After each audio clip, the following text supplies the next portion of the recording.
Hi, Hayat. Welcome to the Boguslavski & Co podcast. I am so excited to speak to you. You are the first filmmaker from Egypt, so I'm particularly interested in speaking with you. You're based between Egypt and France. Is that correct? Yes, exactly. And hi, and thank you for having me. And your educational background involves United States. So it's like a very interesting mix of Egypt, France, United States. Can you chat through a little bit of your educational background and what was the impetus for getting into film and film art? Definitely. So I grew up always really interested by the arts in general. So when I was young and in school, I was like doing musical theater and dance and visual arts. I tried it all, but cinema and TV like had a special place in my heart. Like I very early on in my life was really like obsessed with the magic of cinema, and so in the summer, for example, when we were by the beach, the Disney Channel would like only have the shows that I liked at 9 a.m. So I would wake up really early to make sure that I caught the shows that I liked. And so it was something that very early on kind of had a big impact on my personality and on my life. But at the same time, so I moved to the US when I was around 13, which is obviously a very formative age. And I think the Yeah. experience of being like in an environment where I was one of the only Arab people in my school and coming, just Were you in Washington? I was researching. Where were you when you started I was off? in New York at Okay. that, yeah. Oh, well, that's a very cool place to be. Yeah, Yeah. so obviously, I like the film lover in me felt like, no way, this is a dream come true. But I think the reality of like adapting to a new place at that age was a bit different. And so I started coming to terms with a lot of, you know, more political things like my identity, what it means to be a woman, what it means to be Arab. And I started really becoming interested in like sociology and politics and these topics.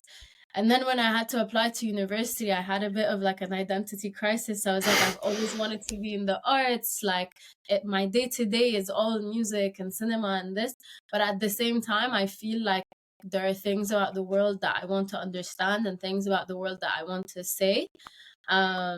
And so I I ended up saw that from your background. It's like such an interesting mix of almost like activism and the film and the entertainment industry. exactly. So I just decided to do both. That's the that's the answer. So I studied political science in France, and then studied film in the US, and kind of like veered more towards the film industry as my career moved forward, but always with that like impact driven mindset.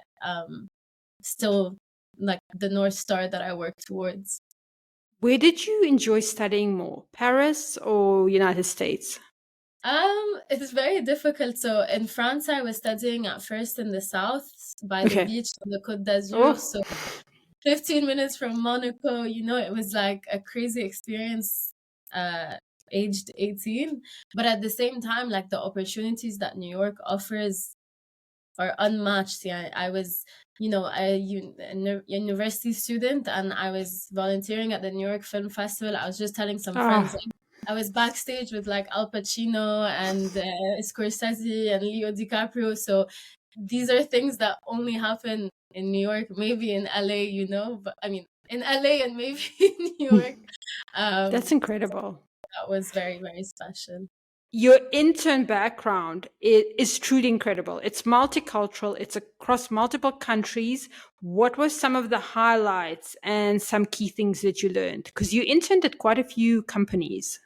Yeah, I think internships for me were a way to try to figure out where exactly I fit, which applies in terms of what I wanted to do and where I wanted to be. So I interned I did an internship in communications in Egypt, but I ended up doing at the same time my very first internship in film, which was at Math Solutions, which is one of the I'm going to have the founder on the podcast soon. We're just talking dates. Yes. I mean, they're, a pillar of the film and entertainment industry in Egypt and in the Arab world. So it was a crazy place to start. And I think that really put me on the path of knowing, like, I know this is around where I want to be. But I still continued, like I did a short internship at UN Women. I was working with a photojournalist and who lives in Monaco for a bit.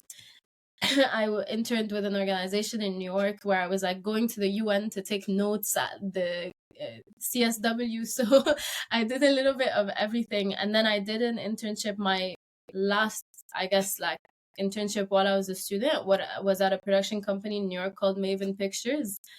And for me, like I Okay. felt like I was in a movie doing that internship because the offices were in Soho. I was showing up, reading scripts all day, giving my opinion on them, and like doing calls to like the big agencies like CAA and WME. And for me, And it that was doesn't feel like work, right? It feels like you're just having fun and someone's paying you for it. Yes. exactly like for me, the fact that I'm just engaging with stories all day in that way.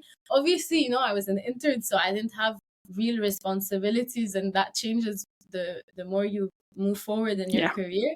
But as a starting point, it really felt like a dream, and I owe a lot to like all these experiences and all the people that I met through them in kind of like shaping my path moving forward. And also like because I very early on went into the more like independent entrepreneurial route, I think the fact that I was able to kind of like learn from these institutions and from these And see people. how companies are run. I really feel strongly people shouldn't get straight away into entrepreneurship. You learn Yes, so much by observing other companies.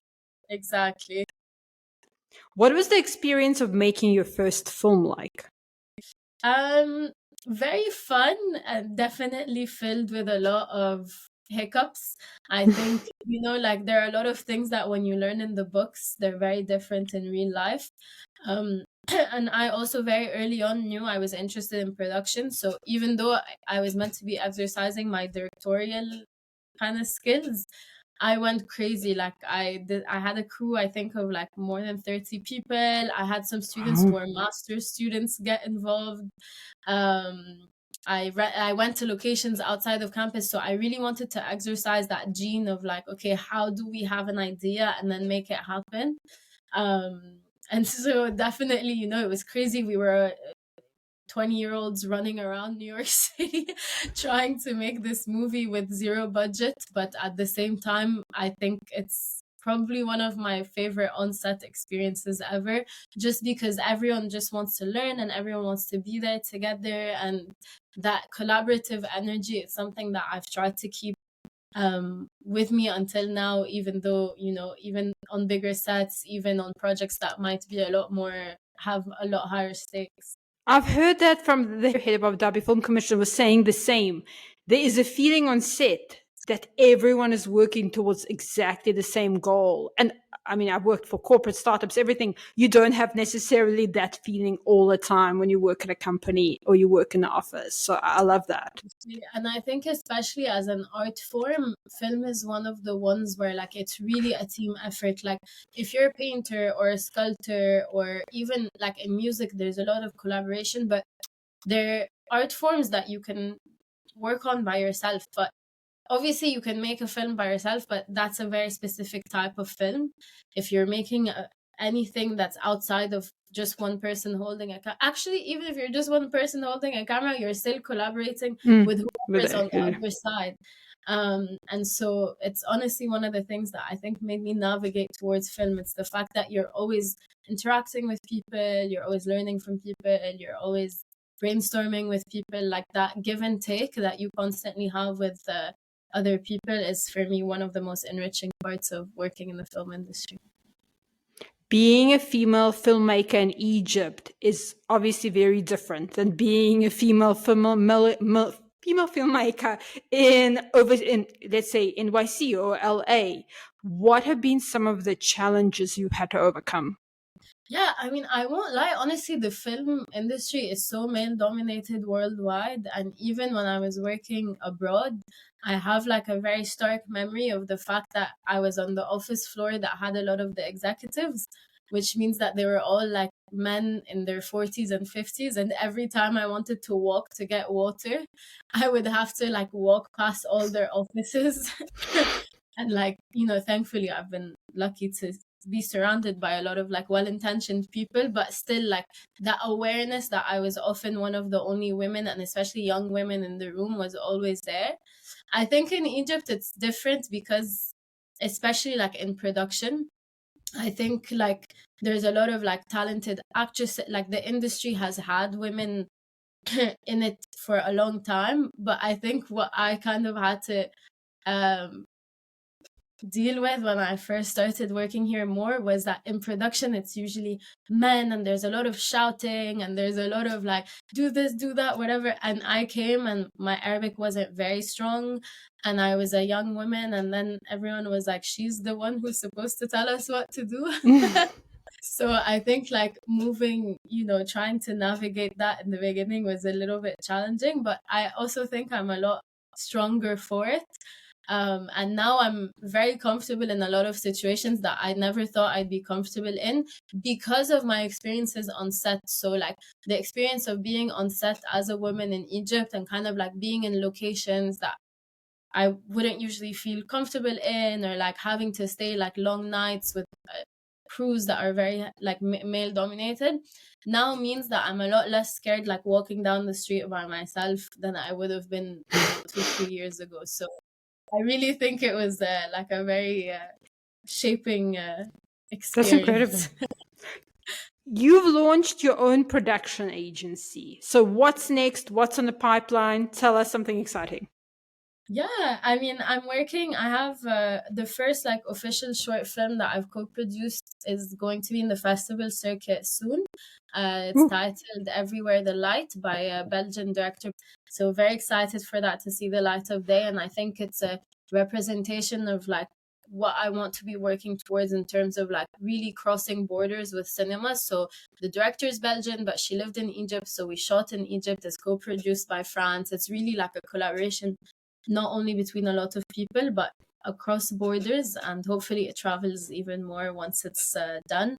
And I have a lot of other projects in the pipeline at different stages, so really really excited to kind of start putting them out into the world. But I've also been working a lot on my collective, um, which is a collective where we support young and emerging artists, so filmmakers, of course, but also musicians, chefs, fashion designers, any creatives from creatives, yeah. there. Exactly. And we've, hosted events now across Cairo, Paris, and London, and we have a lot of surprises in store for the next year, so we're really excited. Very cool. Haya, thank you so much. I've loved chatting with you. You were so inspirational. You're incredible. Thank you very, very much. Thank Marina, thank you. you so much for inviting me to be with you.